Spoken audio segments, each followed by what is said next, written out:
worked on the Mississippi to bring in money as well, but their lives centered around the swamp. Fenton's Marsh was considered rather sacred and off-limits to her people. She found herself scowling at the thought of anyone poaching there. Jake Fenton, the original owner, was well respected by those living there. It was hard to gain the trust and respect of anyone living in the swamp, yet all the families had liked the older man and often invited him into their homes. He'd become a regular fixture in the swamps. More than once, several of the alligator hunters had allowed him along, a huge privilege when it was dangerous work and a greenhorn was never welcome. He had given them generous leases, and no one would jeopardize their livelihood by biting the hand that fed them. Fenton was dead, but everyone knew that the marsh contained oil, and his great-grandson, Jake Banaconi, would be developing it one day. Out of respect for Jake Fenton, they left that marsh alone. The adult owl took off again, the rustle of movement attracting her attention briefly, but she refrained from trying to get any more shots. The lights in the swamp made her uneasy, and she didn't want the flashes from her camera to give her away. She shifted position, easing the cramping in her hip, reaching almost unconsciously for her gear. She had meant to spend the night and go home in the early morning light, but the uneasiness was suddenly full-blown fear, and there weren't a lot of things Saria was afraid of. She had begun the climb down from her blind when she heard a ragged scream. The sound was human, male and ugly, harsh and terrified. The swamp came alive in an instant, birds protesting, frogs and insects going silent, the normally rhythmic world evaporating into chaos.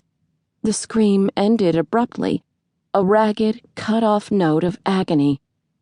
Chills slid down her spine as she quietly slipped into her boat. Had an alligator managed to kill the person hunting it?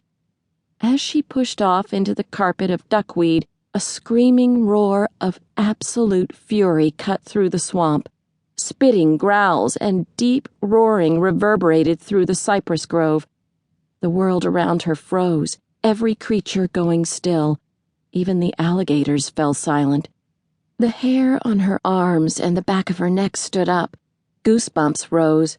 The breath left her lungs in a rush. A leopard. She knew the legends and myths of leopards in the swamp. The Cajuns who spoke of seeing one of the elusive creatures referred to them as ghost cats. A few naturalists said they didn't exist. Others claimed they were Florida panthers out of the Everglades, looking for new territories. She knew the real truth, and they had it all wrong. Saria sat very still in her boat, her body trembling, her hand feeling for the reassuring knife at her belt. She'd carried that knife from the time she was 10 years old, and she'd discovered the truth. Using careful, deliberate movements, she extracted her gun from the case beside her and checked to make certain it was in perfect firing order. She had begun practicing at the age of 10 and was a deadly shot, which had made her invaluable when hunting with her father. She could hit that small, quarter-sized spot on the back of an alligator's neck to kill it every single time. She moistened her suddenly dry lips and waited there in the dark, heart pounding, hoping the trees and the root systems hid her. The slight wind carried her scent away from Fenton's Marsh. The roars faded into the night, and the silence stretched for what seemed hours. She knew the large predator was still close. The night was far too still. She had tried to tell herself for years that she'd had nightmares, and maybe she'd actually convinced herself it was true until she heard that sound, that roar. And now she could hear a rasping call and then a sawing cough.